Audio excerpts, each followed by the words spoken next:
The stuff I grew up on indoctrinated me. Snoop Dogg and Dr. Dre discipled me into utter debauchery. We start breaking into houses, smoking weed, all sorts of craziness. In every era, our job has been to be salt and light. Is it God's kingdom I'm building, or is it my castle? I'm just going to sit and wait for the prince to come, when we are called as women to become the best we can be and to use our talents for the kingdom of God. Come on. We are planting seeds and we're tending gardens for the next season. The only thing that grows overnight is weeds and magic mushrooms. At age 8, he decided he was an atheist. And by age 10, he had started a neighborhood gang. Today on the Lila Rose Show, I sit down with Ruslan, one of my favorite YouTube creators, who is now a Christian leading a media mission to bring more souls to Jesus Christ. Ruslan has a new book out called Godly Ambition. It has a lot of tools and tips for how you can discover your best talents and how you can use them for the kingdom of God, and you can develop a godly ambition yourself to help create beautiful things for Jesus Christ. Thank you, everybody who's been subscribing to the show. The quickest, easiest way to help this show is to hit the subscribe button. Make sure you like this video, and make sure that if you're listening on podcast app, you also subscribe over there and give us 5 stars and leave us a review. I think we're in the top 60 now in Spotify, which is very exciting for the society and culture vertical. We're rising in the ranks, and thank you so much for making that happen. Make sure you're subscribed and enjoy this episode. Ruslan, welcome back to the podcast. Yeah, hot topics, huh? You're in the lion's den a little bit week. Right now. It's been a fun week. Yeah, so we're just talking about that. We will talk about that. Also, congrats on your book. Thank you. Very excited September to talk about 9th, this too. Yeah, Godly Ambition. The first book's always the big thing, and this is very cool what you're doing. So excited to talk about this. And how's it going? It's going great. It's going great. I just, I don't know when this is coming out, but I just came from Bryce Crawford's house. I'm not sure if you know who that is. Yeah, so he's just amazing. Did his podcast. Yeah. He was great. Great interview. So yeah, we hung out with him and been a bunch of traveling and speaking and preaching and conferences and all kinds of crazy stuff. Yeah. You've been all over the place. Moving around. Yes. Very cool. Are you sharing publicly what you just shared? Can we do it here? Is that okay? Sure. This isn't coming out for another week or so. Okay, sweet. So I'll talk about it on my channel first. And Yay. Then, yeah. So yeah, we're having another baby. Congratulations. Thank you so much. Yes, that is the baby's dropping after the book is dropping. Perfect timing. It really is perfect timing. And there's even a deeper testimony about it. Someday I'll share with you. I'll share with you off camera. It's a little too close right now. But baby's coming out. Book's coming out September 9th. I'm doing a bunch of traveling through September to early October. And then baby is coming late October, early November-ish. Amazing. Yeah. So third baby. Yay. Super excited. Boy or girl, do you know? It's a boy. We didn't find out with the first two. I might start crying. It's just so beautiful. But That's this so one cool. we found out, and so we're very excited. We all prayed for a boy, myself and my wife, because Zoe's amazing, but Zoe is 4 going on 14. Like, my daughter is just a ball of energy. She is the most extroverted person in our house. She's amazing. But my wife is like, Levi was easier. Boys are easier, and going from 2 to 3. So I was praying for a boy. Zoe was praying for, my wife was praying for a boy. Levi wanted a brother. Zoe was the odd one out. Sister. And next baby. Yeah, I don't know about that. And she was not happy. Oh. She was not happy. Tell her if it's in God's plan, it's going to just... Another one will come. Yeah, another one will come. You have to convince my wife of that. One at a time. We need to have a bit more support for her with 4. But so we're excited for 3. But so Zoe really wanted a sister, and she was not happy. Yeah. Yep. Super excited. Yeah. Well, when she meets this baby, I'm sure she'll fall in love. We'll see. Yeah. We'll see. And how's your wife doing? Is she getting wife ramped is a up? Trooper. She sounds like an amazing, heroic person. She's a real fun person to be around in general, but when she's pregnant, she's great. That's great. We just went to Hawaii, and she was planned this family hike that's kid friendly, and so me and the kids are like, this is awful. Like, we're how many miles? It was like a mile up, mile down. That's a lot. A mile up, that'd be a lot. Yeah, and we're sweating. It's hot. Kids aren't happy, and she loves it. She's like, this is her thing. She loves hiking. She loves, so we hike for like an hour. And she's pregnant. Very she's pregnant showing. Yeah. So we hike up for like an hour to see a waterfall for 15 minutes and took a picture and then came back. And the coming down was dangerous. It felt more dangerous because it's slippery and it's wet and it's all the humidity. She's like, don't worry, I'll pick you up if you fall. She's just chilling. Yeah. So my wife is the best. Yeah. Yeah. That's so fun. Congrats. That's really exciting. Thank you. Very, very exciting.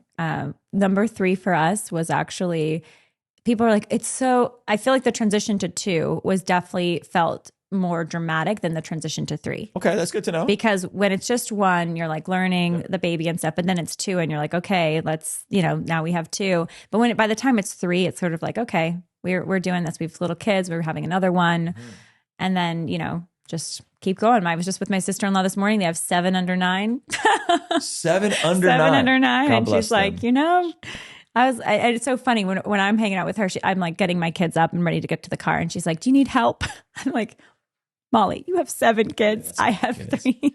7 I under think 9 I can handle my 3. I should be helping you right now. I wonder if in that dynamic, are the older ones a bit more responsible? 100%. Yeah. Because that's the thing. Big families are just having siblings, period. It teaches you life is not just about me. There's other people, and you get so much joy from that. They're your best friends, right? You learn from them, you play with them, you do things with them, but then you also learn that I'm here to love you and do stuff to help you. And so that it makes a big difference, I think, to their development. So every sibling's a gift to the other siblings. That's really helpful. Yeah. I grew up with just me and my mom, and so I have other siblings. So I love family. I love people around. I love that. And I love that my kids would get, because I always wanted siblings as a kid. And I didn't get to see my brother and sisters much. Now we're much closer now that we're adults, but I didn't get to see them much. And so I'm pumped. I'm pumped that like my Did you have cousins or other friends that were close growing up? Friends, a lot of friends. Okay. Yeah, but not like cousins. No one like really around. Yeah.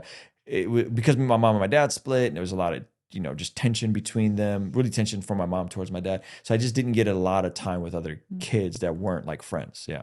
So you came here. How old were you when you came 6. here? You were 6 years old. Yep. Yeah. 6 from Azerbaijan, which is in the Middle East.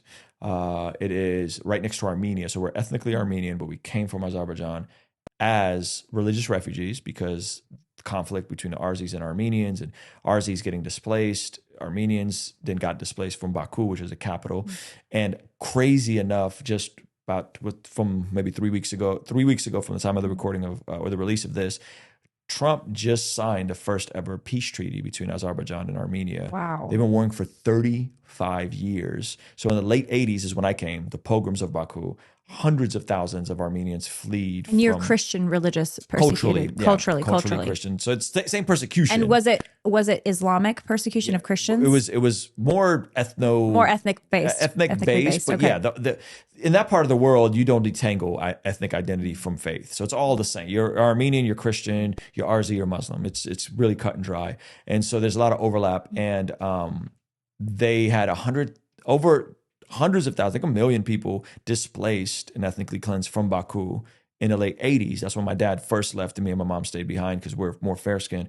But then just in 2023, there was 120,000 Christians, Armenian Christians, displaced from the mountains of Azerbaijan, the Nagorno-Karabakh region, which was catastrophic. And people can look it up, and there's just like rows of people walking and leaving and driving, trying to get out of there because the Azeris, didn't want them in that little autonomous region in the middle of Azerbaijan. And so to have this peace treaty signed, which who knows, is not only like huge for the region, but it could potentially allow me to go back to the city I was born in. I've never been able to go back. So that would be cool. Wow. Yeah. And all of the displaced Armenian Christians, if this peace treaty is signed, are they able to go back to their land, or what does that look like? Super shocked if they were able to go back to their land. No, I think they've been warring. 2020, there was a war. I want to say 2012, there was a war. They've been warring for a very long time. So I'd be shocked if they allow Armenians to go back to that region. But maybe we could travel there. Maybe we can go and, vacation there. I don't know if we'd want to. Where have they resettled? Where are they now? All over. The Armenian diaspora. I guess some came to, obviously, California. Yeah, the Armenian diaspora is very spread across. There's a huge Armenian population in Jerusalem. There's a quarter of the old city is Armenian. So there's a lot of Armenians in Jerusalem. There's obviously Armenians in Glendale. There's Armenians all over, yeah. When you came here and then you were kind of learning, California, learning America, I mean, it was probably a culture shock. Absolutely. And were you already speaking English? No. So you had to learn at 6 years old? I had to learn at 6 years old. My mom spoke English a bit because her dad, my grandfather, he fought in World War II with the Soviet Union, and he was an English teacher. So they were teaching them English pretty early, or at least her. And so she knew like English, but it was very broken English. And it was almost like, I don't know how to describe it, like British English. Like her English was very different than American English. So, but she was like the translator for all the Armenians. Like she was like the person that would go with them to their meetings and was trying to help everybody out because she was the only one that could kind of speak English. So I know we talked about this the very first time you came on the show, which was over 2 years ago. You're one of the OG guests. Yeah. People loved it. You were sharing part of your faith journey. And I think it's connected to your book. And it's also connected to some of the stuff we were going to talk about, which is Christian celebrity culture and just influencing and sharing the faith through media and godly ambition. But I would love to hear and have people hear from you about that, more of that story, because I think it's fascinating. And it also just shows the faith of your mother. I know she was not necessarily on the same journey you are today with faith, but that she came here to start a new life. That takes a lot of courage and initiative. And then your journey being raised by basically a single mom and not being raised with the faith you have today, but discovering that faith here. Tell us more about that. Yeah, I had a really tumultuous childhood with my dad being out of the picture. The Armenian Apostolic Church is where I got christened, and I got baptized and was an altar boy, and it was a very beautiful experience. They were part of the Oriental Orthodox Church, which is like the Ethiopian Orthodox is like our cousin church, if you will. And so I loved it. I mean, and I don't know if we might have to clip this out because I don't know if our Catholics would find this offensive, but we have both. Well, I'm a Catholic. We'll talk about it, but yeah, we were delegated with finishing the leftover communion wine. So as you can imagine, as an 8-year-old, we found that very, very fun, to say the least. Hold on. So you were Armenian Christian and you were an altar boy, and they said you finished the communion wine. Yeah, you couldn't discard the blood of Jesus. Right. So I see. The altar boys. Well, you shouldn't discard that. You don't just put that down the sink. Yeah, exactly. So we got to finish. How much wine? How much was it? Amount. Oh wow, good amount. Yeah. Did they explain that they believe this is the body, blood, soul, and divinity? Yeah. I understood what it was, and I understood why we did it. I'm just saying, as a kid, there was also excitement to be the kid that finishes the communion wine. It's a big responsibility. Yeah. So the Christian Armenianism or Armenians are not under Rome. Nope. So they're their own. There are Armenian Catholics, though. There are Armenian Catholics for sure Armenian that are ethnically Catholic Armenian. Churches. Yep, absolutely. This is a part of the Oriental Orthodox arm of the church. So I think the understanding of that, the communion that you were receiving then, is that it would have been valid but not licit, meaning that really was Jesus' body, blood, soul, and divinity. Yep. But it's not licit in that it's not under the authority of Rome. Right. So, anyways, but yeah, interesting. Yeah. So I don't know if that's like sacrilegious. So you were say. no. I mean, I don't know about. I think your intention wasn't to be sacrilegious as a kid, but it is Jesus' body, blood, soul, and divinity, which is pretty cool. But you got to receive him at 8 years old. 8 years old, yeah. So we and the priest was supposed to help with that too. I think not just about the altar boys. Oh yeah, was he helping? Oh, yeah, okay, all right. He was helping. Were there not a lot of people at the mass or? No, oddly enough, I think it was the refugee community that came filled the church up. So there's just an abundance of communion. It was just a lot of wine left over. Okay, interesting. Yeah, so that was fun. Being altar boy was fun. Did you feel like you knew what this was? Like, this is Jesus? Was that part of like the education that you received? Or was it more, this is something we do because we're Armenian Christians? There was not an explanation of the gospel of like, why did Jesus die? That wasn't like, why are we drinking his blood right now? And then what does it mean that he rose, and what are the implications for that, and how does that change you? It was more so like, there's a reverence and there's a respect and there's a beauty and there's images and there's a ritual and there's incense and there's you're stimulated and you understand that you're in. This is different. This is holy. This is set apart. Like I understood that, but there was never a clear explanation to me of like. This is why, and this is what it means to be a follower of Jesus. And this, like, that wasn't clearly, maybe it was, and I don't remember it, but no, that wasn't really explained to me at that age. And so what ended up happening is a couple things. My mom and my dad split up, and then the terchai, our priest, remarried my dad. And my mom was under the assumption that they were never divorced. And so she was like, how dare them, you're not supposed to get remarried. Yeah. And they remarried her. Was there some form of annulment in the Armenian church, or no, it was just, they just went for it? They're like, so no, the we're going to. claim was, from my dad's perspective, was that they were already done back in Baku. And they came here as a family to give it like one last hurrah to try to fix their marriage. So in Armenian Christianity, in that sect, divorce and remarriage is allowed. No, that's what I'm saying. No, it's not supposed to be. Yeah, so she was upset at the church. But what was the justification that the priest used to do that? Because it sounds like it was illicit for him to do that. I don't know what his reasoning was. I never asked him. But I know from my dad's perspective was, hey, the marriage was already done back in Baku. What does it mean to be done? I guess but they didn't go to church back in Baku either. So I don't know what that meant. Because in the Catholic Church, you guys can't remarry at all. You can't. It's like, right? And if you want to, if you're separated or divorced, like legally divorced from your spouse, and you say, oh, I'd like to remarry, you just can't. Mm-hmm. But if you contest, this wasn't a marriage to begin with, it wasn't actually fulfilled, it's not, we didn't go in it with full knowledge, full freedom. There's certainly prerequisites that makes it a marriage, including full, consent, like full consent of the spouses. And you can prove that in basically like the court system in the church, then you can have something called an annulment, which says this marriage didn't even happen. You thought you were acting like you're married, or you're acting like you're married, but you weren't actually married. And so then that person is free to go and marry. Yeah, I don't know. I don't think he walked through that process. Yeah, sounds like he probably didn't. Yeah, so she was mad at the church because of that. And she stopped going to church. The Armenians. The Armenian church. Yeah. And then I ended up experiencing SA by some older altar boys. So I'm like 8 or 9 and they're like 13, 14. And so then that did a number on me, and just the trauma of it, the way the community reacted, the way the church didn't react. Like they didn't have anything they knew it happened. They didn't have anything to say. There was no, hey, you guys are in sin. You need to sit down. Hey, how can we help you? It was more just ignored. And then the community just, because I was a child in a situation, made me out to be the villain, and I didn't know what was happening or how, the whole thing was just very damaging. So that, mixed with my dad not being in my life, sent me down just a really dark spiral as a kid, to the point where I think to age 10, 11, like I'm saying, like I'm an atheist. Like I had to have been the youngest atheist walking around, because I was like, there's no God. And if there is a God, he definitely doesn't love me. That's where I was at, because I felt the problem of evil was something that I didn't hear an adequate explanation for. I didn't understand, like, why would these things happen to me?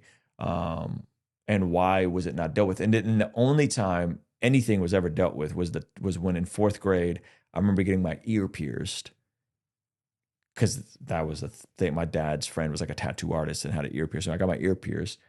And I came to church, and the dead harder sat me down and confronted me about getting my ear pierced. And I'm like, dude, when I was SA, like, you guys had nothing. There's nothing. And now you're going to confront me about getting an ear piercing. Like, sounds like some unjust scales in terms of how we're navigating all of this, And so I grew very resentful and bitter towards the church, unfortunately. And breaking into houses. How old were you at this time? So you experienced SA when you were how old?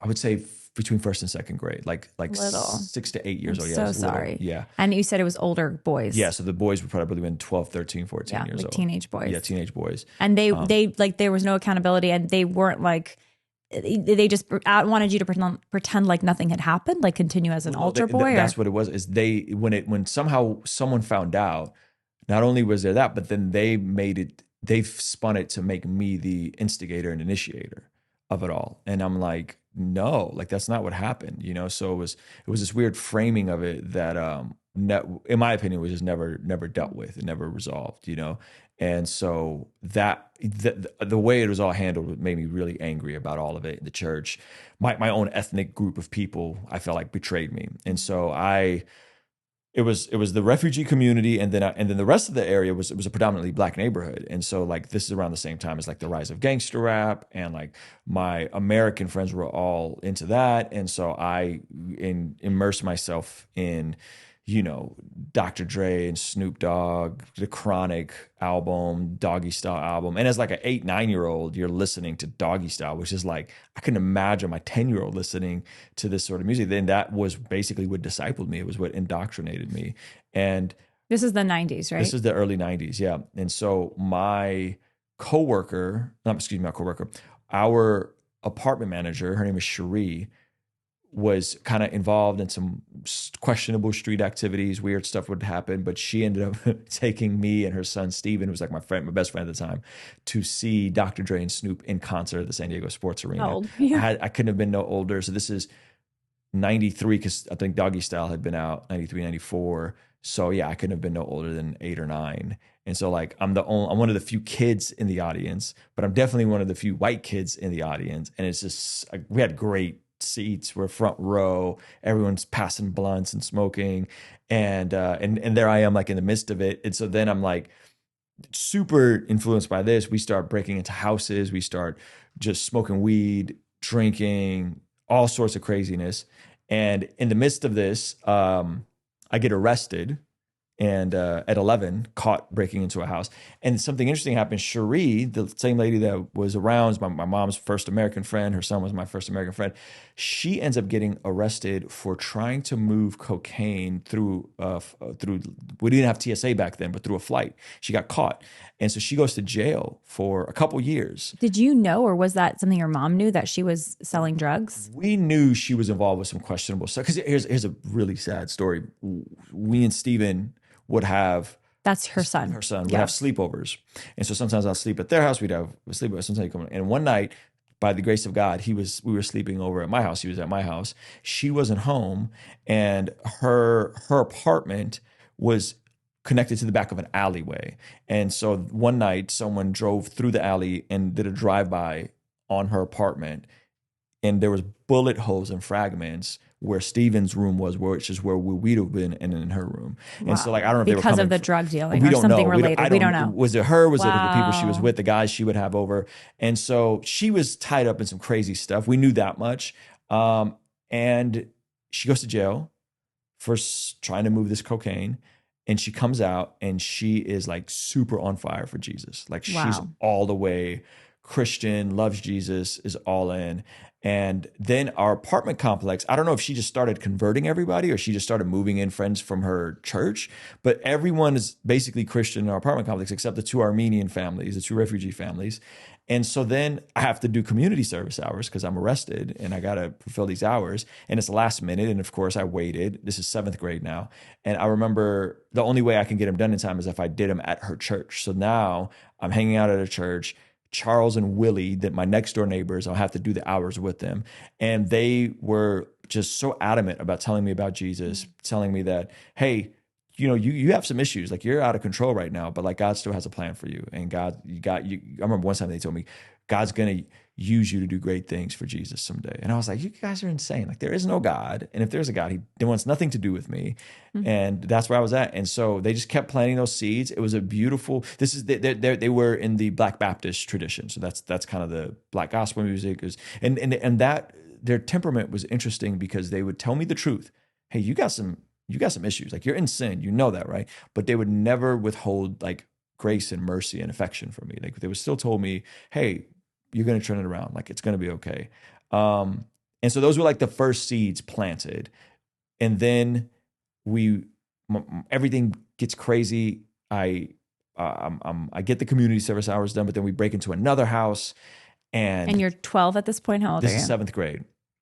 7th grade, yeah. So yeah, what is so that? 11 12, or 12 yeah. 11, maybe going on to 13, I think. And we break into another house, and then at this point we have the reputation as like the kids that broke into houses in the neighborhood. So there's a guy who's being sent to beat me up. He's outside of my apartment complex with a baseball bat. There's this Samoan kid who I was friendly with at school who brought a gun to school and told me he brought a gun to school. And then for you? Like I don't know. To shoot you? Not to shoot me, but he tried to stab me because he brings his gun to school and then he gets caught with it. He gets expelled with it and then told the police officers that it was my gun. Oh, wow. So then the police officers confront me and I'm like, this is not my gun. And then he thinks that I snitched on him because I said this is not my gun. So he wanted to stab me. And thank goodness he was fat because I just juked him out and ran as fast as I could down El Cajon. Where is this? We're in Southern California. City Heights area. So if anyone is familiar with San Diego, there's Normal Heights, there's City Heights, there's North Park. This is kind of that area. I went to Wilson Middle School. So this is City Heights, right in the heart of it, between the 15 and El Cajon Avenue. And I ran for my life. And so what happened was, after all of that, you remember that show, Scared Straight? It's like I didn't have to go on Scared Straight. Like I was scared straight. Like I was like, I'm done. Like I'm done. And my mom thankfully relocated us to Vista, which is still the city I live in. Because of the bad antics. She's like, I gotta get Ruslan out of here. Yep. She got a job working at Ocean's 11 Casino.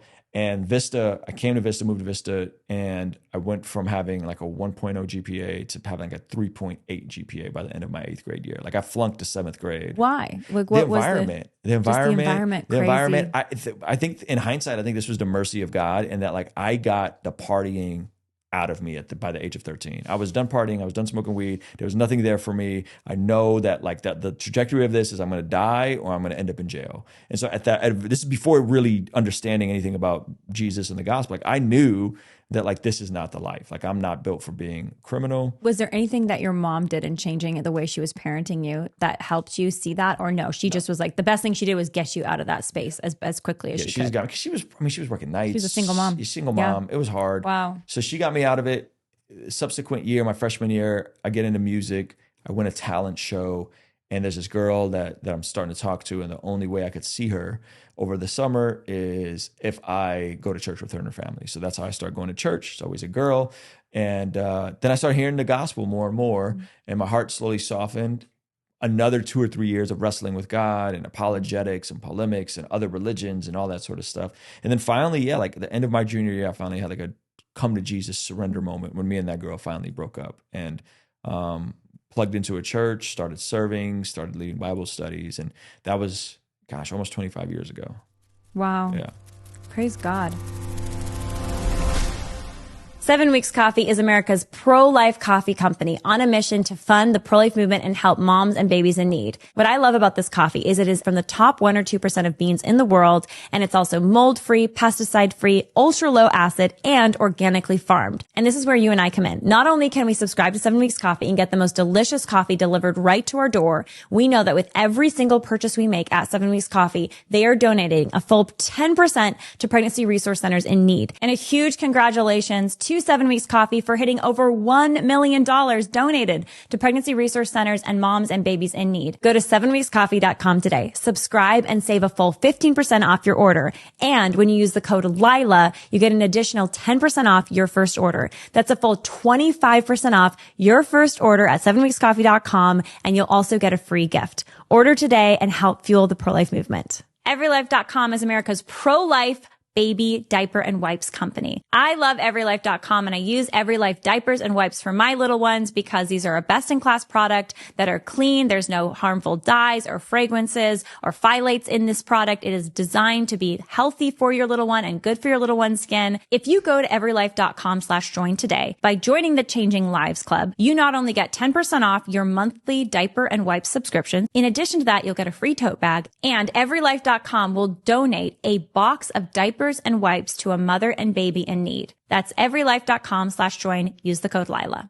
Hallow is the #1 Christian prayer app in the world. It's been downloaded 10 million times. I love Hallow because they have sleep stories, they have the daily readings, they have scriptural commentary. You can listen to Holy Scripture. I also love that Hallow has kids content for your little ones. You can listen to stories, you can listen to prayers that are specifically designed for children, an amazing way to help you pray together as a family. A lot is at stake. We have only one life to live, and we've been given each day to make something beautiful for God. And that's why prayer is an essential part. It should be an essential part of all of our days. Hallow app is designed to help you pray and help you meet the demands of your day and listen and discern the voice of God in your life. So you can download Hallow today, use the link in the description, or go to hallow.com/Lila. You'll get 3 months free and use this incredible tool to deepen your relationship with God.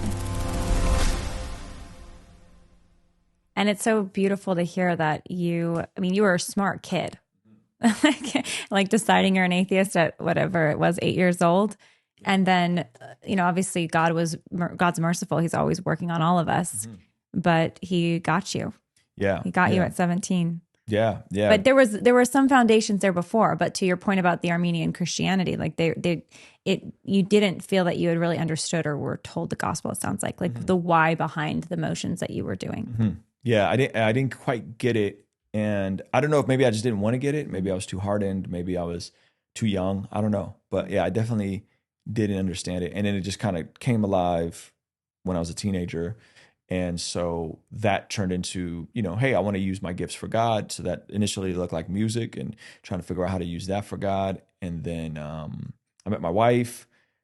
I started doing music, video stuff, got a job at the church, worked in ministry for a couple years. And that's really where the culmination of understanding the tech side of like all the behind the scenes stuff here, as well as like the communication side of like how to communicate. And all along, God was like slowly preparing me. Did music from 2015 to 2020, and then 2020 to now is when the YouTube really took off. All right, I want to get into celebrity and influence and godly ambition, and we're getting there. But I have to ask about something more about your childhood and how you now are leading your family today. Mm-hmm.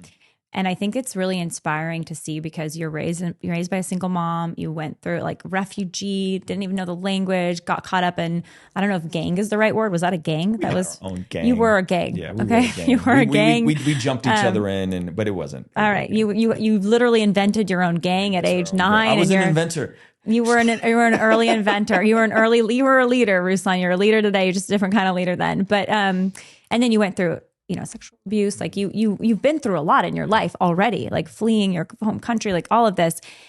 So a few things. First of all, what would you say you have intentionally applied as a parent now, as a husband? Mm-hmm. Your mom didn't have a husband. I mean, she did, but he left her, right? They separated. As a father, you didn't have that. You had a father, but he was absent, right? How do you look at your past and how do you apply how do you learn the tools that you obviously are living now in your family based on what you didn't have as a child? Yeah, well, I think there's daily and weekly rhythms that we can build our lives around that create safety and guardrails and systems for optimal flourishing, right? You can't control all the variables of your kids' lives. You can't control all the variables in a marriage, but you can do everything you can to tip the deck. So for us, I think foundation, like we're people of faith, so every Sunday, church, non-negotiable. We don't take church off. We don't sleep in. We don't take vacations from our faith. Like we are people of the book and we lean into our faith. So I would say foundationally, like church, non-negotiable every Sunday. I think outside of that, there's opportunities to serve and engage in some way, shape, or form. So like my son does a junior leaders thing. He's 10, so he gets there early every Sunday. And then is the cutest thing the other day. I drop him off at 9. I go do my prayer walk. And then I come back for the 10 o'clock service. And that's when my wife gets there for the 10 o'clock service. And she gets there with my 4-year-old. And my 4-year-old goes into her class. She's not a big fan of the class sometimes. This day she goes in. And then I went and peeked in. And Levi was leading the 4-year-old class. That's so sweet. In worship with the hand gestures. It was the sweetest thing ever. So I was like, oh, that is so cool. And she probably felt more comfortable because he was in there. So she was excited to go in the class.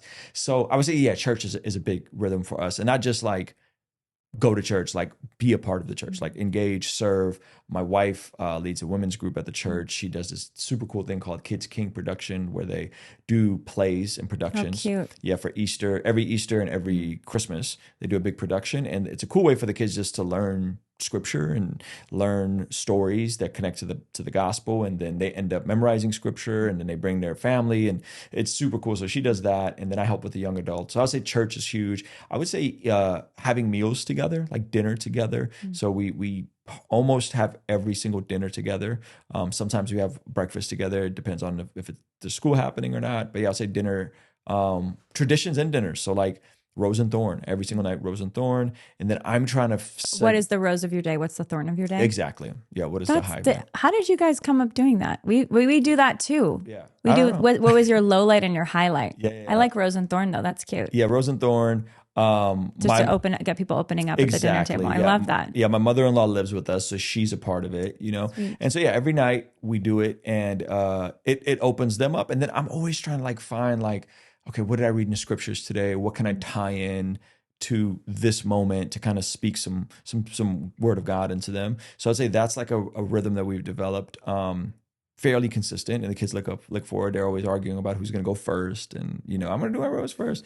Sometimes it turns into a fight. But yeah, so I say those are foundation. And then the last one, which I think segues nicely into celebrity and media and Christianity, I think is curating what your kids consume, because the stuff I grew up on indoctrinated me. Like Snoop Dogg and Dr. Dre discipled me. They discipled me into utter debauchery and utter lawlessness. It's so sad, Ruslan. Yeah. I mean, it makes me want to cry when I think about all the media that's shaping young minds today. That's so destructive. Yeah.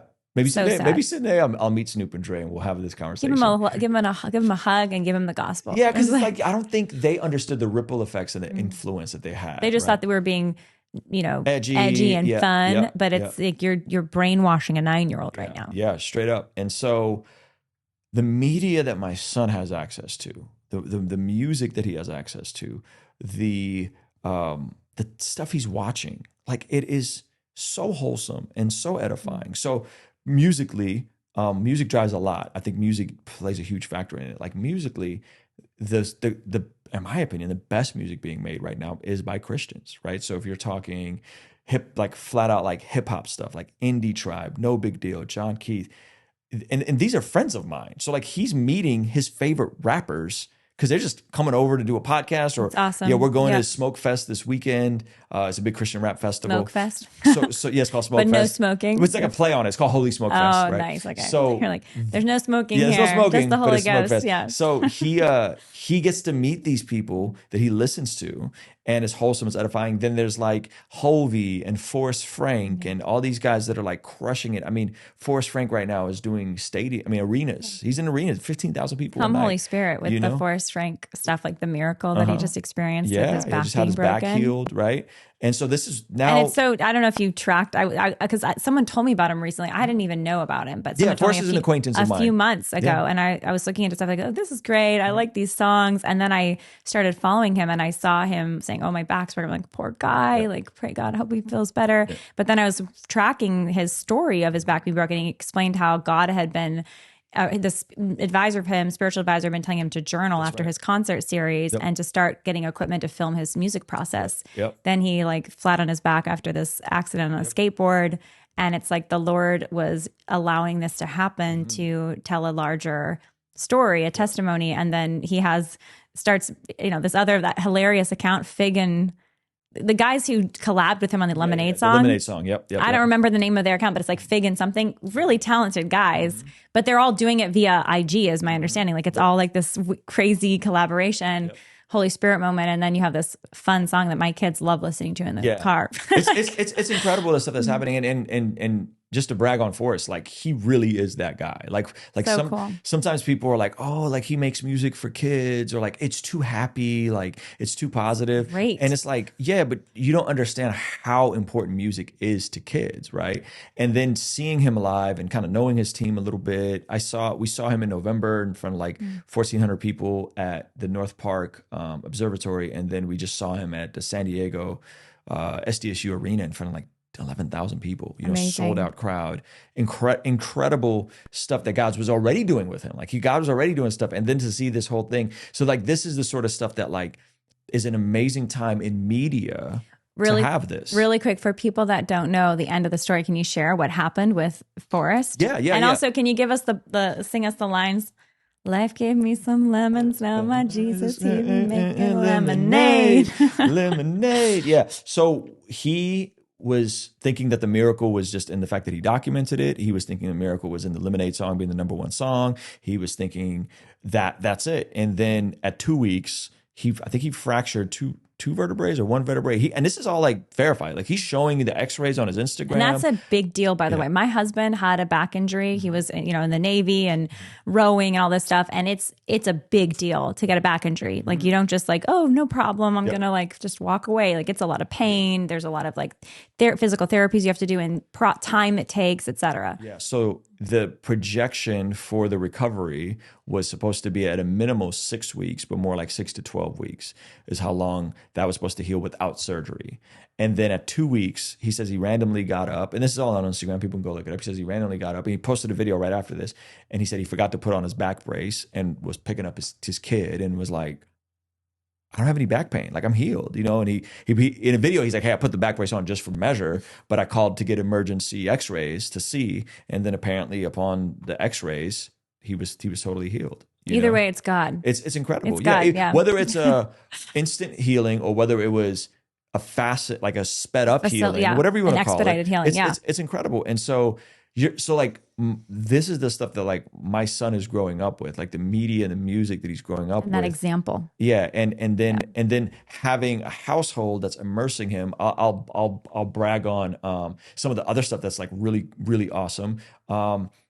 Two of the biggest YouTubers right now, well, one of the biggest YouTubers right now is Dude Perfect, right? And like their stuff is fun, it's light, but many people don't know that like Dude Perfect, unapologetically Christian, at the end of every arena show they do, they say, hey guys, if you guys want to stick around, we're going to tell you guys the real reason why we do this. And so you're welcome to leave, but we're going to hang out a little longer. And then they share Jesus with every single person that goes to their shows that is willing to stick around, right? Ryan Trahan, I don't know if you've been keeping up with him. My son loves Ryan Trahan, another acquaintance of mine who is traveling 50 states in 50 days to raise funds for St. Jude Children's Hospital. And I think he's raised like tens of millions of dollars for them. And there's just wholesome media that is it's not sleazy, it's not edgy, it's just good media. And this is the stuff that like Christians are growing up with now. So if you're like a Christian fan, like this is a great time to be alive and to experience, like I would say, if it's a revival or something's happening. There's something awakening happening where, 5 years ago, 10 years ago, to just be unapologetically Christian in word, but Christian in deed and in standard. Like, hey, I'm Christian, and I think like abortion is bad and murder, and we shouldn't do that. Hey, I'm Christian. I think marriage is designed for one man, one woman. That's it. Preach. To say that 10 years ago, I mean, you can get canceled. To say that today was much easier to say today than it was 10 years ago, and more people are saying it unapologetically today. And at the very least, saying it unapologetically, or at least going, well, I'm not sure if I'm there yet, but I respect you and I understand why we come to that conclusion. Yeah. That's really awesome. It's really awesome. And it also it's a cultural renewal. I think that's happening. That's desperately needed because our culture has gone so dark in so many destructive places. And I was just in Rome a few weeks ago, similar to thing you're describing. By the way. But it was really beautiful because there were over 1,000 of these Catholic influencers. So the Vatican is now Vatican thing I'm so glad you went to that. It was a hard thing to go to because of there are a lot of just practical considerations, but I felt a strong call. Like you got to show up. If the Vatican's calling, you got to go. Of course. Well, yeah, of course. So I'm grateful that I got to go. It was amazing. But there were 1,000 Catholic influencers there, and they were all just on fire. And then there were 1 million Catholic youth I saw that descended on Rome. That's incredible. For the Jubilee. And then they just canonized several saints, including Pier Giorgio Frassati, who is a Pier Giorgio Frassati. They not blessed anymore saint, and then Saint Carlo Acutis, who these two young guys who died very young, but were very on fire for the faith community. And then Acutis was into using early tech. I mean, I think it was the early 2000s, so it wasn't like what we have today, but he was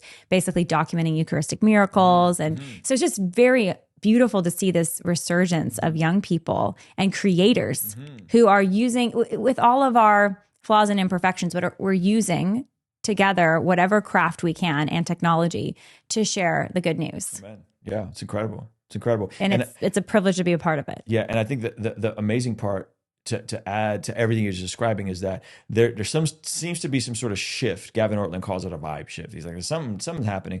But then that has ripple effects to the folks that like, maybe they haven't made an overt profession in Jesus yet, right? But they are willing to platform the Christian voices, right? So you think of a Joe Rogan, and like, I don't know where Joe is with Jesus, but he's admitted to going to church regularly. He seems curious. He keeps having Christians on. He had Wes Huff on. He just had another gentleman on. I can't remember his name, the Navy SEAL, who was just on there. He's had Stephen Myers on. He's had a lot of Christian guests on, and he's opening up his platform to have conversations around these things that, again, 10 years ago, he was very hostile towards Christianity. And now there's consistent Christian representation on the biggest podcast in the world. It's amazing. Jordan Peterson, I know his wife, Tammy, is amazing. She's on fire for the Lord, and she had an incredible miracle. But he has, I think, probably as a byproduct of that, like, is very open and warm and has conversations with Christians of all streams pretty regularly. And it's incredible to see that even some of the thought leaders in the world that may not all the way be there, or maybe they haven't gotten baptized, or maybe they haven't made a proclamation of faith that's overt, but they're having the conversations. Oh yeah, I think it's happening. I think technology, for all of the evils technology has launched in the modern world, like pornography and like all the anxieties and loneliness and social issues that come with social media, all of that. There's also the sharing of the faith all over the world, all over the globe. And people are picking it up and picking up pieces of it before where maybe they would have never been exposed to it. And what an incredible time to be alive, to get to be a little part of that and to get to see it happening more and more. And that's, I think, how God can bless media and God can bless technology to use it for his glory, as opposed to letting Satan and the dominion of the evil one try to take the land and say, this is our space. And I think that's also the Christian path, right? In every era, our job is to be salt and light. And everything that is good is of God. Everything good, true, and beautiful belongs to God. And so we're called to take what is here, creation, co-create, make things for him, have godly ambition. Come on, that's a nice segue. I like it. That was smooth. By the way, this new book is out by Ruslan. That's a great segue. Tell me about your godly ambition. Tell me about what you think Christians who have giftings should the responsibility that people who have talents have, and what we should do to not bury the talent in the ground. Yeah. Well, and tell me your take on that parable too. Yeah. So I think, man, again, you just beautifully pointed out like how rare of an opportunity this is and how unique of a time in history this is. And so we're in this amazing renaissance of sorts, and yet it's also difficult. Like there's also the cost of living is going up, housing is going up, right? Like AI is here. There's all sorts of things that are happening. And so it's like, from one standpoint, we have this beautiful opportunity to share about Jesus and to usher in beauty and goodness and to talk about social issues like the unborn and all these things.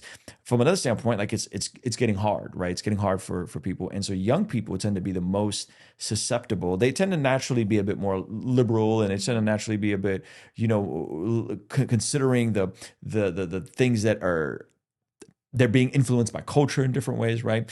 But there is a disillusionment that's happened with young people, young men, where they're wrestling and they're trying to figure out, like, am I going to have the same quality of life my parents had, or the generation before me? And they're wrestling through this. And so then when you see what's happening systemically for whatever reason, and you consider whatever ism you want to talk about, and if I grant every ism under the planet, racism, sexism, if I grant all those, hypothetically, which I don't, but let's just say I did, you're still left with, what are you going to do with what you've been entrusted with, right? And thankfully in the West, by the grace of God, we aren't under the same persecution that the apostles were under. We're not under the same persecution that people in developing nations are often under, right? Where you're talking about what's happening in parts of Africa and Uganda and just like flat out Christian persecution, right?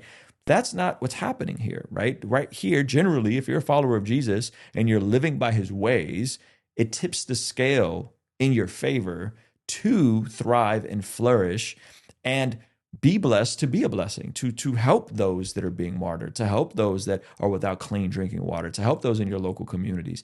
And I think the issue is that we get caught up in this cognitive dissonance of like, is it God's kingdom I'm building, or is it my castle, right? Are these godly motives that I'm trying to build something for God and his glory, or is it about my selfish ambition? And when you have those conflicting thoughts, a lot of times what people do is they just do nothing. They just do nothing. They bury their talent, and they analysis of paralysis, and then they punt it because like Jesus is coming back. So like the hell with it, because it's like world's going to hell in a handbasket. It's hard, and you just start seeing the negative, and you just punt it. Did you have this experience? I had. Were you afraid of like, I'm not going to be big on YouTube because it's too much about me. It needs to be about God. Like, how did you? In various degrees. Yeah. So one, foundationally, like no one really sat me down when I was a young man in my early 20s and were like, hey dude, like glad you're into rapping, but like you got to pay the bills, like nobody sat you down. No one sat me down. Like, hey, you might want to think of a different job. You may want to like go wait tables and make some double. people do pay the bills with rapping, but you're saying it's a really hard road when you're getting it off the ground, right? It's early on. It's very it's difficult. hard to raise a family on that, right? Yeah, it's very difficult. And I did for a season from 2015 to 2020. I was a full-time artist. You were actually doing that, which is crazy. It just took a decade. It took a decade to get there. It took longer than a decade. Every overnight sensation, it's a decade in the making. It's at least a decade, right? And so no one sat me down and gave me any of the practical wisdom. Like there was no like, hey, this is what work ethic looks like. Hey, this is what faithfulness looks like. Hey, let's think about the skills you currently have and what skills do you need so that you can level up, and what is the deficits. No one sat me down and had these conversations. No one taught me, hey, you need to figure out how to earn more and you need to live on less and you need to avoid debt. And if you're in debt, you need to get out of debt as quickly as possible, right? In terms of consumer debt and that sort of stuff. And so these were conversations that weren't had. And so I'm like, man, some things that took longer. It's like the children of Israel wandering through the promised land for 40 years on a journey that if you take the direct path, it's like 11 days, 12 days, right? Was that really the case? Yeah, that's really the case. If you look at the trip from where they were at in Egypt to where the promised land was in Israel, it's like a 12-day journey.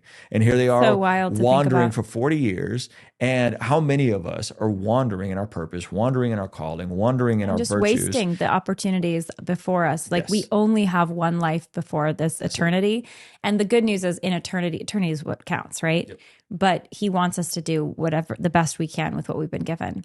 Yep. And so I started seeing this and then having fear of becoming successful. Like in my own life, like, man, what if I'm successful and then what if it ruins me, right? And so I'll give you a story. It's in the opening chapter. I spoke at a young adults ministry several years ago, and I met a young man, and I love to hang out, love to mingle, love to chat. And I met a young man, comes up to me. He's on the worship team at the church. He's well dressed. He works at like a cool vintage shop, and he's just dressed well. And he tells me, hey, like I'm a visual artist. And I'm like, oh, that's cool. Like, can I see some of your visual art? He puts up his Instagram and he shows me his visual art. I was like, oh, this stuff is really good. I love this visual art. And I go, so like, are you pursuing it? And he's like, no. And I'm like, well, why not? And he's like, well, just, I'm just kind of hanging out. And I'm like, well, what are you doing? And he's like, oh, I'm working 20 hours a week. And I'm like, what was he doing? And what? And what else? Video games? I'm just hanging, I'm just hanging out. And I'm like, okay, and what else? Okay. I'm just hanging. Okay, so why are you not pursuing this? Like, you're good. Like, pursue it. And he's telling me something. He said, I'm just afraid I'm going to be too successful. And I'm like, too successful? Like, do you know what Jesus said in the parable of the... I'm like, too successful. Like, dude, there's a chasm of a difference between where you are right now and becoming too successful. It's funny. Right? Yeah. So like we're solving for problems that we're nowhere near the horizon. So it's like this, because I think some people think that like success is easy or like earning money is easy. And it's like, that success is bad. Or like think that success is bad. And so it's like, dude, too successful. It's like the person, and sometimes it's the ladies. So I'm gonna pick on the ladies for a little. It's like the woman that's like, hey, like I'm afraid to start working out because like I'm gonna get too bulky. I'm gonna get too buff.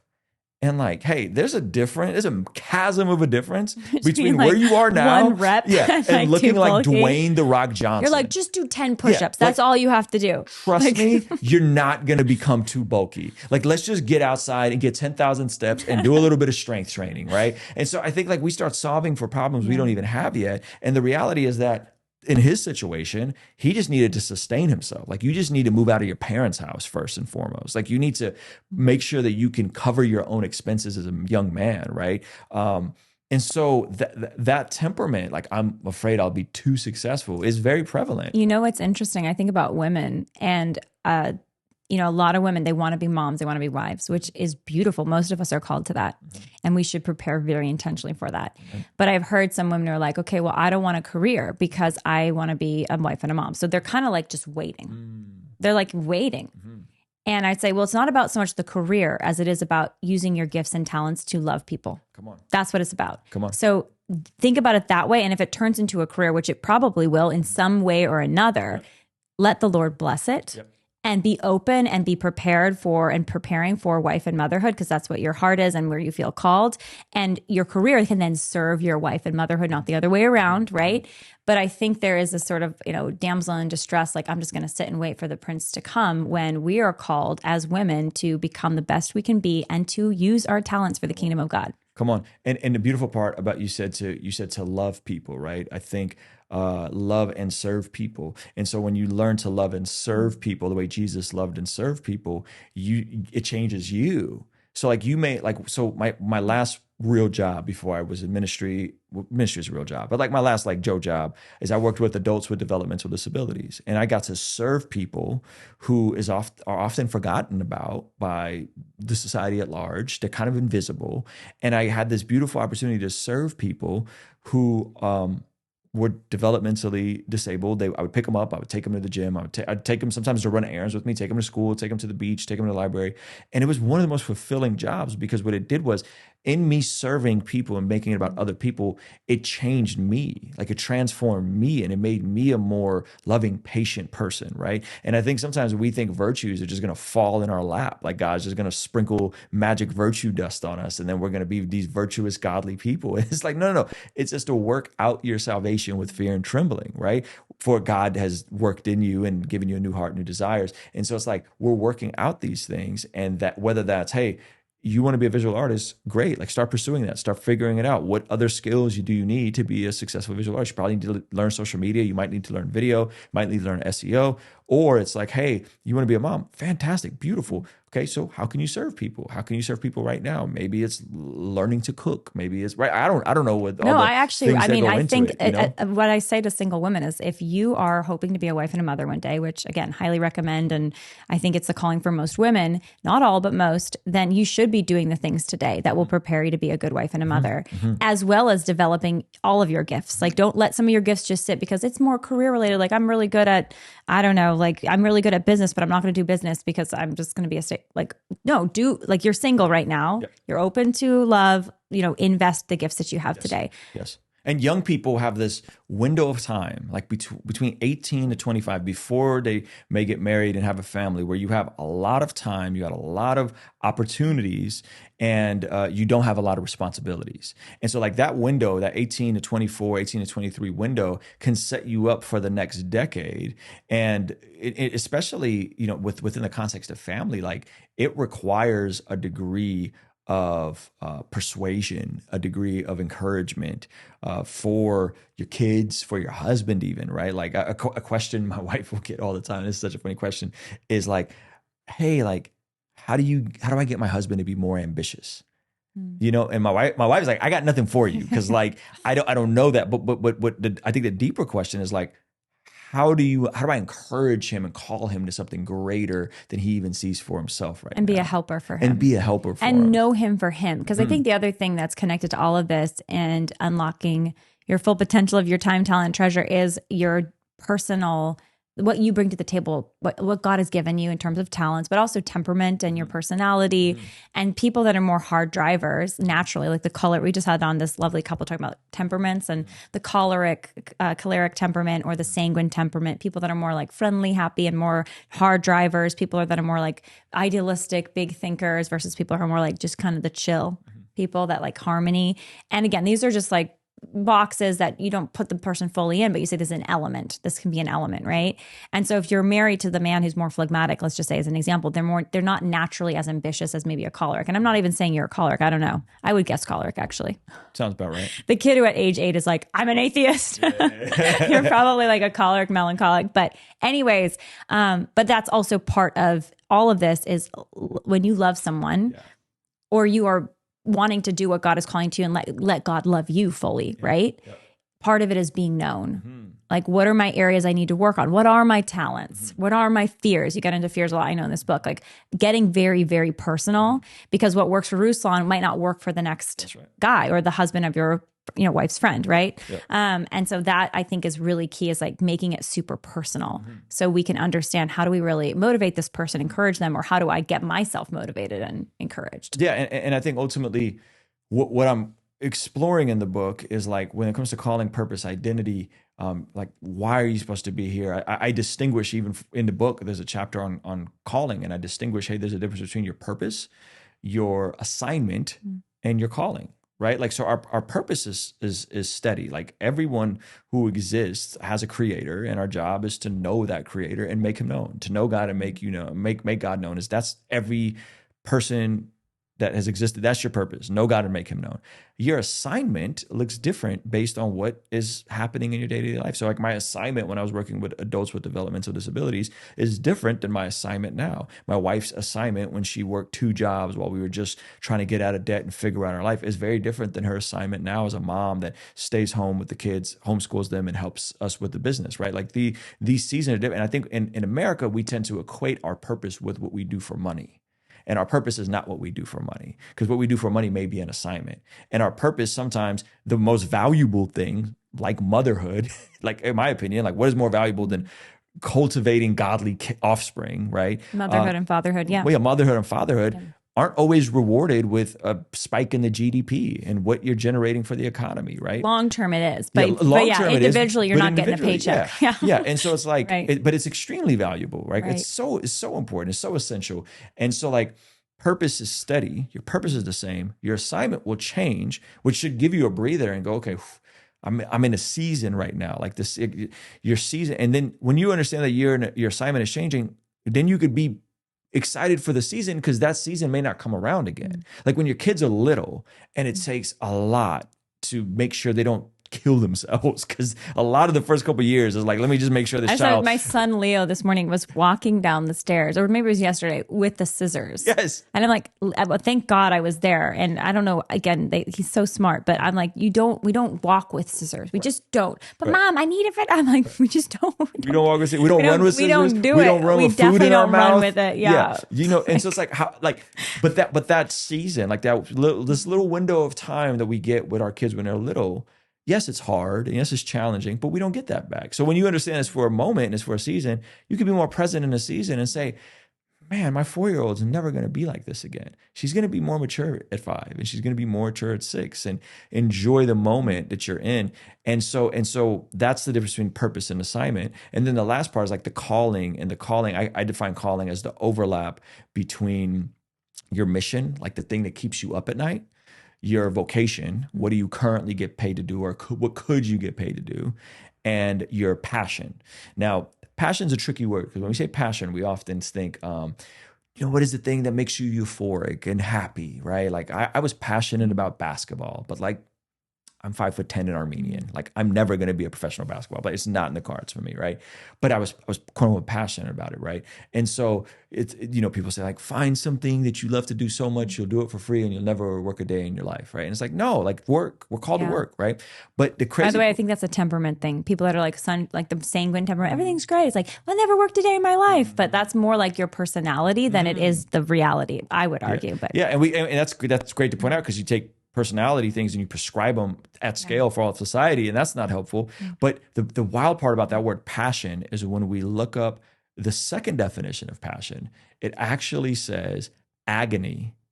And this is in the Oxford Dictionary. And right next to agony, it says the passion of Christ, the suffering of Jesus.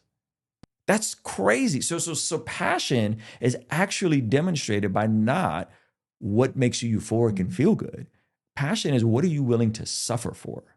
What are you willing to put your head down and do when no one's acknowledging you, no one's celebrating you, no one's giving you any hurrahs or attaboys, and suffer for and do the things that other people aren't willing to do? That's your passion.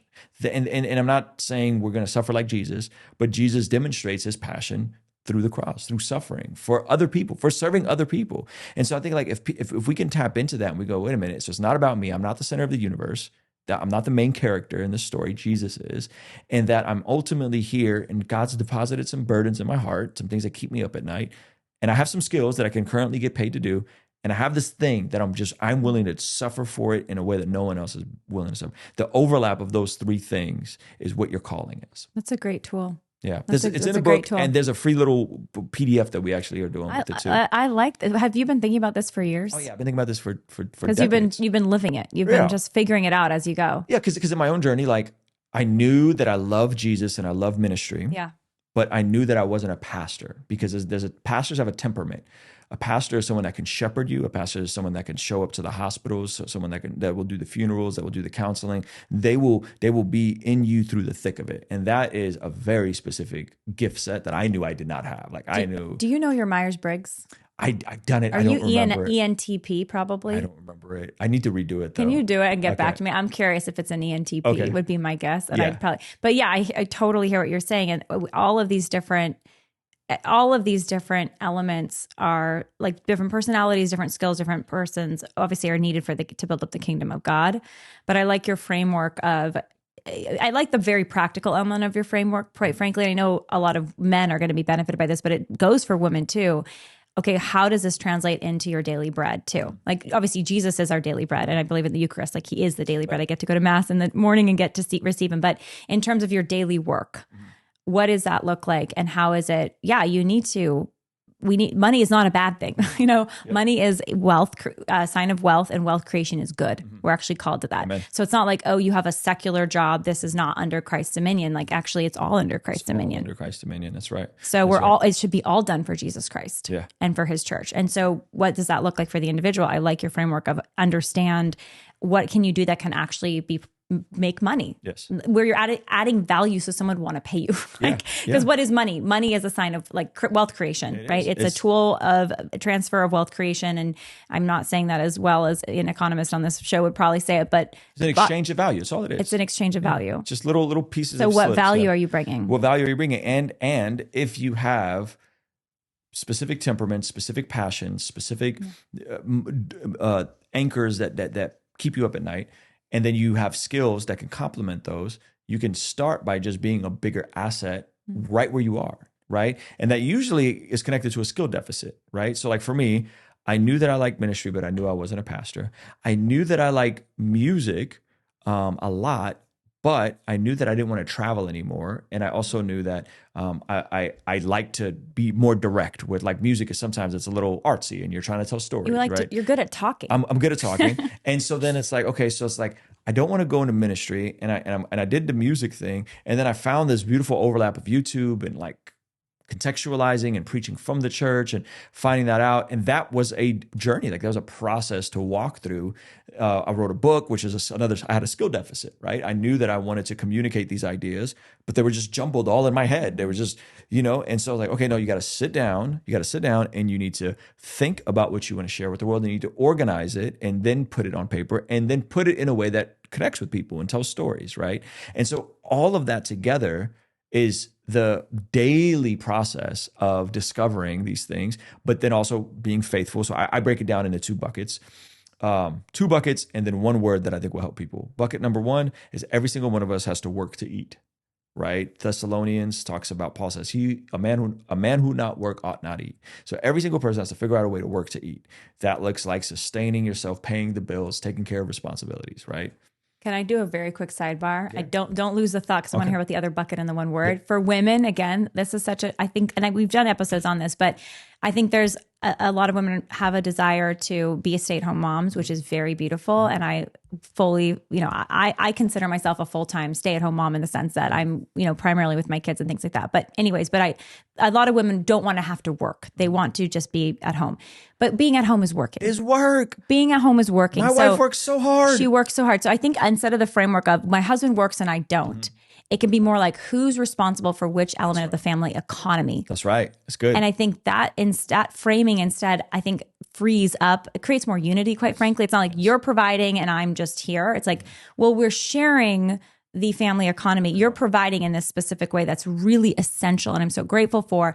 I'm providing in this way and taking your provision and like being the COO or being, this manager of this household economy, whatever. But we are both working. Yep. I think having that mindset is actually really important for both the unity in the family as well as helping women understand the value of what they're doing and why these are two sides of the same coin for the sake of these beautiful children that you're raising together. Yeah, I think you said that so well, because it is work. And my goodness, I look at all the stuff my wife is responsible for on top of the stuff she does for the business, which is payroll, which is making sure that everything is running and operating fine with whatever, taxes need to get paid with our CPA. Like there's a lot that my wife does, but the responsibility of running the household is work. It is absolutely work, right? And so I think that is like bucket number one, work to eat.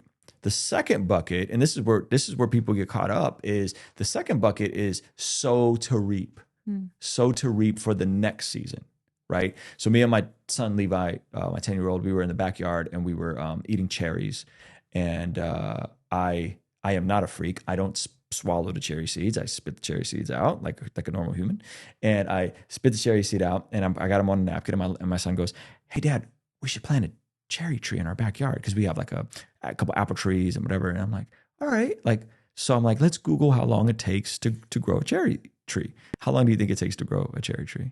That's a great question. Should I just guess? I don't know. 10 years? Is that too? 7 to 10 years to grow a cherry tree. And so we have a generation of people. They're barely working to eat, right? But then they're sowing to reap, and they think that I'm going to plant a cherry seed today, like my 10-year-old, and there'll be a cherry in a week. Cherry tree in a week. And it's like, no, a decade, dude. It's going to take a decade for this cherry tree to blossom. If you don't plant the seed, you don't get the tree. That's it. It's a big deal. We are planting seeds and we're tending gardens for the next season. The only thing that grows overnight is weeds and magic mushrooms.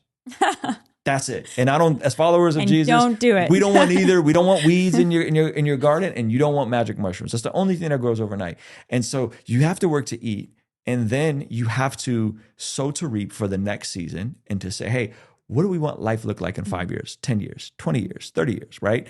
Different seeds are going to take longer to grow, and they may take more work to the land, and may take more intentionality to get the weeds out and keep we have really bad gophers in our area, so we got to keep the gophers out and the birds. It's just a lot to go into it, but it's for the next season. And when you're not thinking about the next season because you're so inundated and stressed out by today, you don't know how to manage your levels, you don't know how to manage cortisol and stress and anxiety and all these things. You're just going to freeze. But we have to do both. Now, how do we do both? To me, the most simplest thing is to do both. You have to break your day down into daily non-negotiables. So every single day and every single week, there's non-negotiables. Church for us is a non-negotiable. We're going to go to church Sunday. That is not up for debate. We're going to church Sunday no matter what. Catholics were like, it's a mortal sin. I like that you guys got the mortal sin. I think we can learn from that. It's a big deal. Yeah, you go to mass, worship God. You got to go. So that's a non-negotiable, right? What else? What other non-negotiables are there? Okay, well, I need to know how to manage and regulate my mood. I need to know how to not be stressed out, because when I'm stressed out, I'm irritable.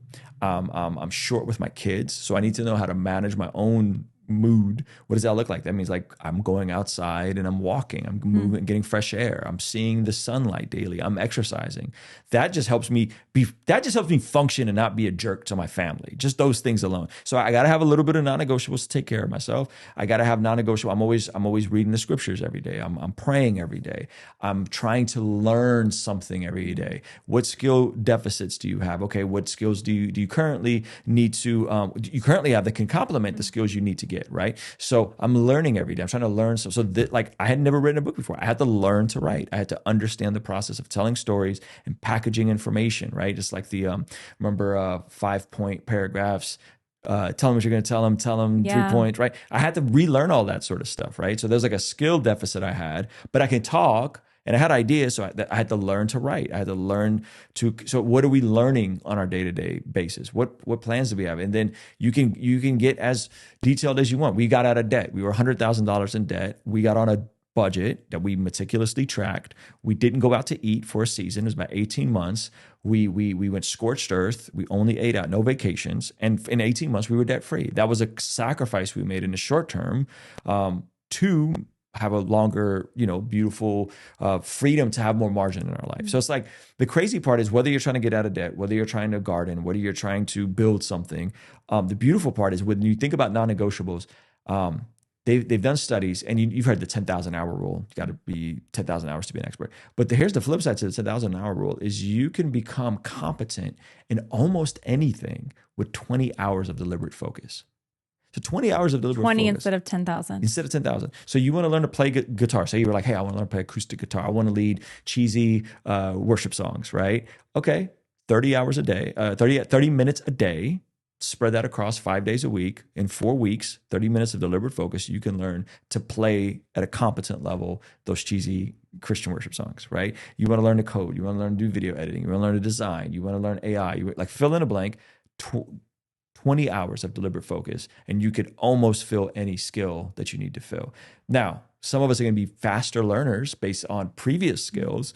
Others are going to struggle, but that's why we take an inventory of what do we have now. And then so a daily non-negotiable is like, I'm going to learn something every day, right? I'm going to create something new, something beautiful every day. And I think when we start thinking about that, then it really becomes, let me just do the right inputs. Because if I do the inputs, if I sow the seed, if I tend to the land, if I pull out the weeds, if I do the inputs, eventually the garden will grow. Like eventually it'll come. God still has to send the rain. God still has to breathe on it, but eventually it'll come. And so again, I think we're in a time though where people it's just analysis for us. I don't want to do nothing because I'm just holding on for dear life as everything is chaotic, and that's where the order comes in. That's where the structure comes in. Or I think because we see so many other people's big wins online or just in the world, and we're inundated with all these images and ideas and messages from other people and other entities and stuff. So we just think that doing this thing is either too hard, it's impossible. Like we get discouraged too quickly because we're seeing people at their end, at their height, right?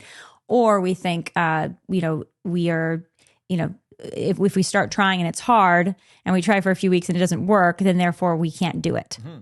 Like we give up before we should. Yeah, we think resistance and friction is a sign that we shouldn't do something. Yeah. I remember with my little YouTube channel, like there was a few weeks where we were under 1,000 subs. Mm-hmm. And it was just, I was like, and I wasn't starting from total scratch. I had live action. We were growing at live action. We were doing amazing things. And I was like, I felt very, very strongly called to start this YouTube channel, my independent show, podcast. And I wasn't doing ad dollars. I was just very like, it's always been very organic, the show.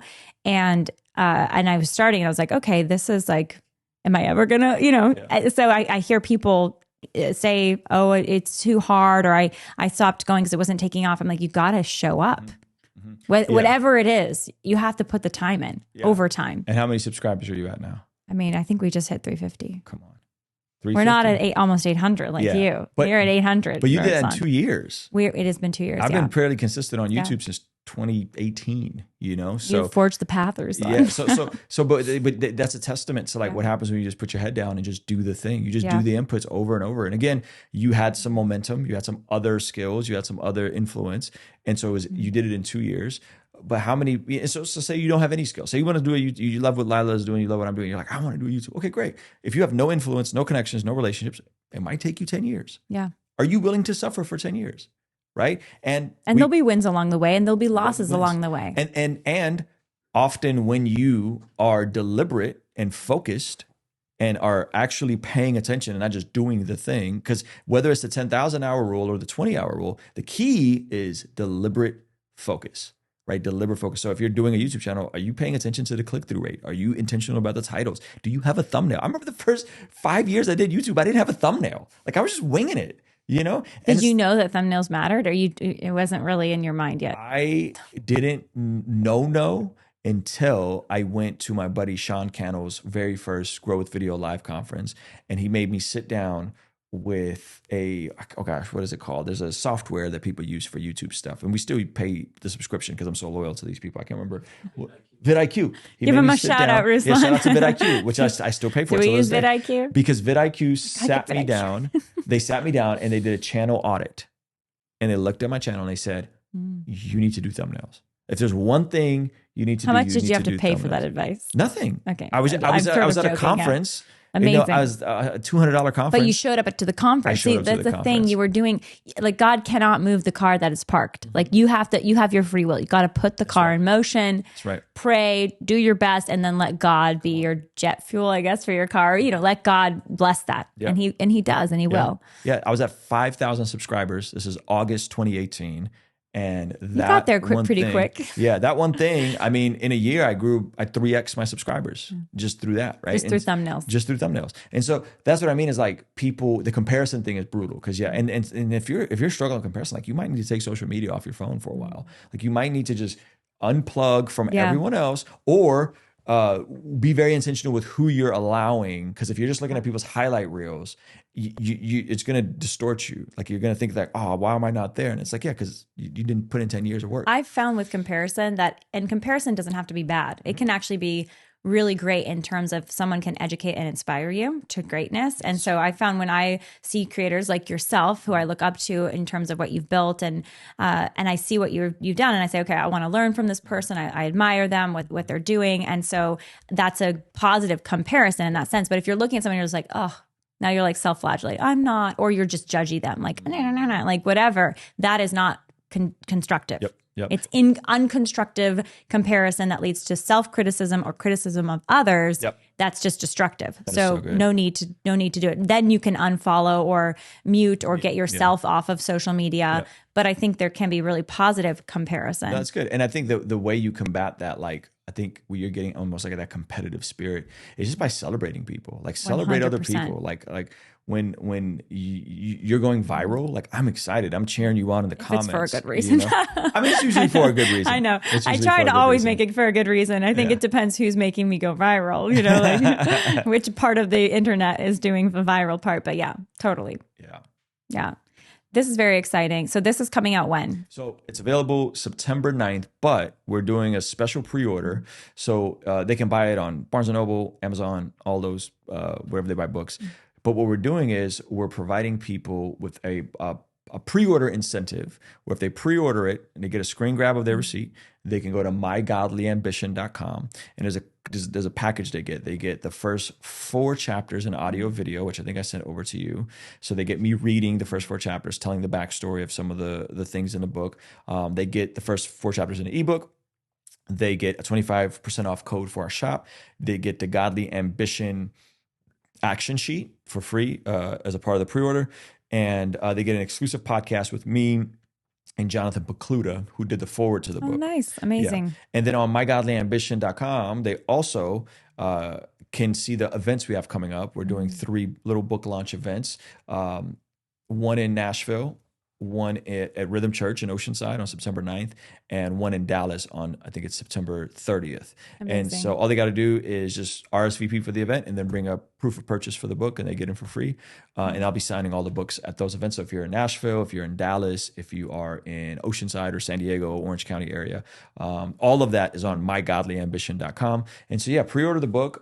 Pre-order it for, like, if you're like, hey, I got it, like, sweet, I figured it out, cool. Pre-order it for that nephew, pre-order it for that grandkid, pre-order it for your child, pre-order for that teenager, that young adult, because that's who really needs it. Like my heart is like, man, if I can help people compress time a bit, if it doesn't have to take them 2 decades like it took me, maybe we can take what I learned in 20 years and compress that down to 5 for some people, right?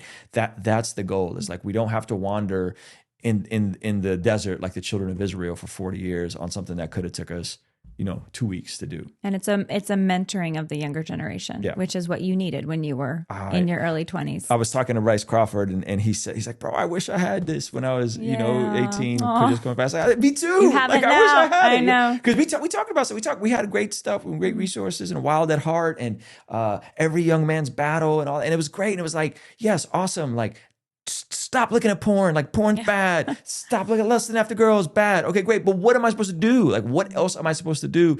Okay, I understand those vices are bad. Rip those vices out. They're terrible. But I was never told on how to chase my purpose and how to honor God and how to replace those things with virtue. And if we're just removing the weeds. And how to build something. Yeah, and how to build something. A family and a career. Yeah. I mean, and a mission. Absolutely. And if we're just removing the weeds, but we're not planting gardens, like, then what are we doing? What are we doing?